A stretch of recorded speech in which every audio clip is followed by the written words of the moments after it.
میں ان کو دیکھوں ہے میری محسنہ کیسی ہے، تو الحمدللہ پھر مجھے بعد میں یہ ہوا پتہ نہیں اب جیسے شیطان وسوسے ڈالتا ہے 2-4 دن سے تھا کہ ہماری عبادت پتہ نہیں میری قبول ہوئی نہیں ہوئی، دعائیں قبول ہوئی نہیں، میں نے تو ویسے نہیں پڑھا ہی نہیں کچھ، چلتے پھرتے بس رمضان نکال دیا. لیکن الحمدللہ آج ملاقات سے مجھے ایک امید ہوئی کہ اللہ سنتا ہے، اللہ ضرور ہماری سنتا ہے، غافل دل بھی ہو لیکن پتہ نہیں کس ادا سے ہماری سنتا ہے. اور کون ہے جو ہماری سنے؟ اللہ ہی ہمیں دیتا ہے، وہی ہے ہمارے لیے سب کچھ، اور اس کو ہماری کمزوریاں بھی پتہ ہے، ہماری کوتاہیاں بھی پتہ ہے، ہماری مجبوریاں بھی پتہ ہے، ہماری غلطیاں بھی پتہ ہے، اور بار بار ہمارا غلطی کرنا بھی اس کو پتہ ہے. اس دفعہ رمضان میں جو فرسٹ ٹائم جو میں سے چیز ہوئی، میں ہمیشہ تراویاں پڑھنے باہر جانا چاہتی تھی، بٹ میں نے کسی استاد کو ٹیلی فون کیا، انہوں نے کہا کہ آپ یہ بات کیوں نہیں، بیکاز کئی دفعہ ہم یہاں جاتے ہیں، بچے جاتے ہیں نہیں جاتے تھے تو مجھے تو دکھ ہوتا تھا، لیکن انہوں نے مجھے سمجھایا کہ حضرت محمد صلی اللہ علیہ وسلم نے کہا ہے کہ عورت کی نماز سب سے بہترین نماز گھر کی نماز ہے، تو آپ اپنے گھر میں بلکہ جو کمرہ آپ کا وہاں پر پڑھیں تو اللہ تعالیٰ آپ کو. تو میں نے کہا حرم میں تو 1,00,000 نماز، انہوں نے کہا جب انہوں نے کہہ دیا تو میں بھی وہ 1,00,000 سے بھی زیادہ ثواب آپ کو ملے گا جب آپ اپنے گھر میں پڑھیں گی.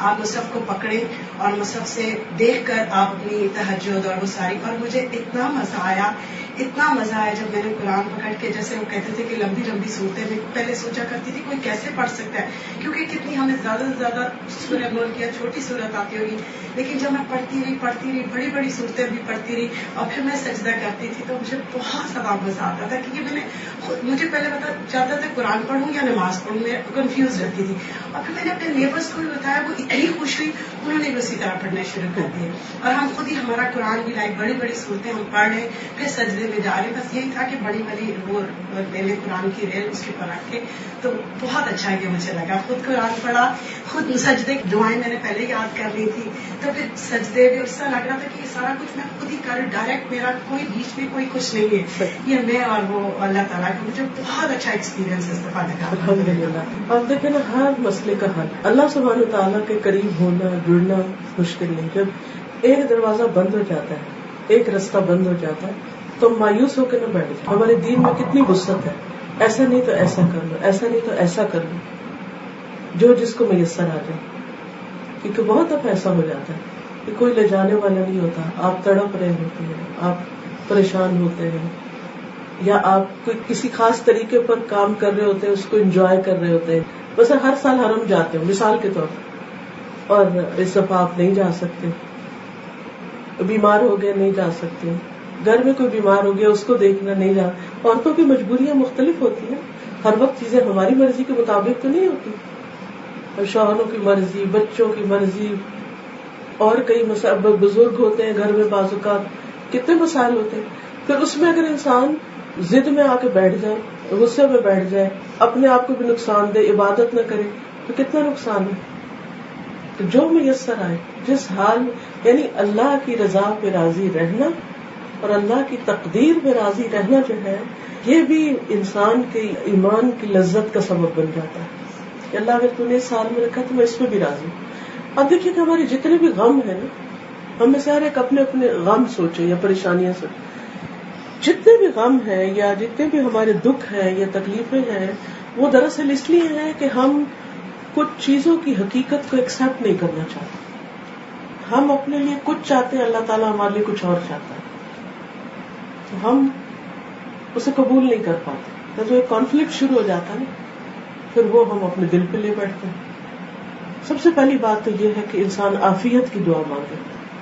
دوسرے یہ کہ اگر کچھ چیزیں ہماری مرضی، مزاج یا طریقے کے خلاف جا رہی ہیں تو اسے اپنے لیے اللہ کی رضا سے، اللہ تعالیٰ نے یہ رستہ میرے لیے رکھا ہے، شاید میرا اجر اور میرے درجات کی بلندی اسی کے ذریعے. کیونکہ ہم عام طور پر جو لوگوں کو دیکھتے ہیں نا، کہ مثلا کسی کے بچے کو دیکھتے ہیں وہ یہ بن گیا، بہن بھائیوں کے بچوں کو دیکھتے ہیں وہ کہاں پہنچ گئے، پھر بعض اوقات اپنے بچوں کو بھی کمپیئر کرنا شروع کر، ان کو تانے دینا شروع کر دیتے، دیکھو تمہارا کزن کیا کر رہا ہے، تم کیا کر رہے ہو، فلاں کیا کر رہا ہے، تمہارے دوست کیا کر رہے ہیں، وہ کیا کر رہے ہیں. اسی طرح کی بہت ساری چیزیں. بعض اوقات شادی کا مسئلہ ہوتا ہے بچوں کی، بعض اوقات اولاد کا مسئلہ ہوتا ہے کہ شادی ہوگی ان کے آگے بچے نہیں ہو رہے. کئی مسائل ہیں زندگی کے جن کے دکھ ہم نے سینے پہ رکھے ہوئے ہیں، جن غموں اور دکھوں میں ہر وقت ہم جیتے ہیں. تو